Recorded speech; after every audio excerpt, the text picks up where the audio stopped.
I forgot all about the Bad Batch Season 2 until I stumbled upon this article. Even though Disney has pushed a crap ton of ads about the upcoming season, it still seems that no one is talking about it compared to its previous season.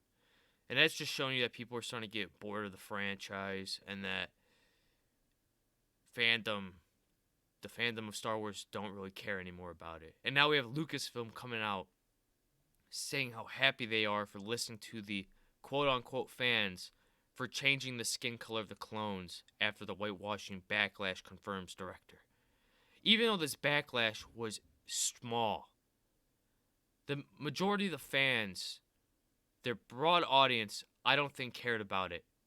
It's of course that little tiny group of people that they listen to, not the majority of the fans.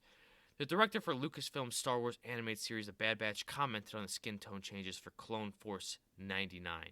This led to many fans claiming that the creatives were whitewashing the cast. Again, there weren't many fans, only a few. However, by the time season 1 aired, it was all fixed. Everyone had the same skin color as Tamora Morrison, the man behind Jango Fett. And yet, these clones for the Bad Batch, they are mutations. They are genetically modified, so they aren't the same clones that we see in the Clone Wars series. And yet, apparently, everything has to be the same in these people's eyes.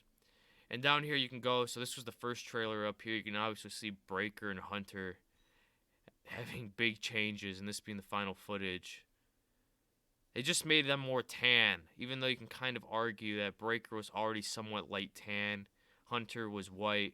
And you have Echo, who's pale because of him being tortured and all that stuff and losing a lot of blood. They were undeniably whiter than they were before, or any clone for that matter. Again, these guys are genetically modified. They aren't normal clones. By the time season 1 landed, the issue has been fixed behind the scenes as if it were never there in the first place. The new interview with Collider, the Bad Batch director Brad Rao commented on the team's response in the hashtag unwhitewash the Bad Batch movement from fans. And this is what he said. We listened to all the concerns of the fans. Interestingly, in season 1, before season 1 came out, we were always doing this. We went back to look at the skin tones and we made some corrections to make sure that we were being true to the legacy of the clones in Clone Wars. Absolutely 100% sure. Even though these clones are genetically modified, you would expect them to be different compared to the normal clones that we've seen, as I just said.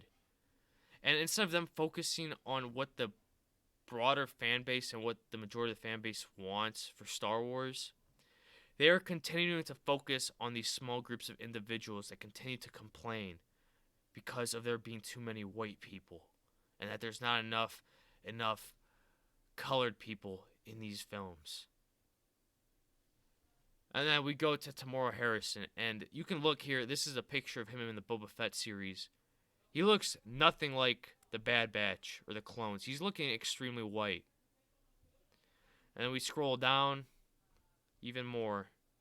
You can see, I guess, here he's more tan, but still, he is white. He's more whiter compared to what they've changed the skin tone in the Bad Batch series. And Tamora Morrison, he's Maori, and this ethnicity is known for being able to get a lot darker when it comes to absorbing sun and getting more tan. But he is also European, so that is something to think about. And then we see the Bad Batch Season 2. Ultimately doing pretty good, but again, the audience score is lower compared to its Season 1 predecessor. And that could have effect of the show already starting to go on a decline compared to Season 1. Anyways, I'd like to know your guys' thoughts. If you enjoyed, please like, comment, subscribe. And I'll catch you on the next one. Bye-bye.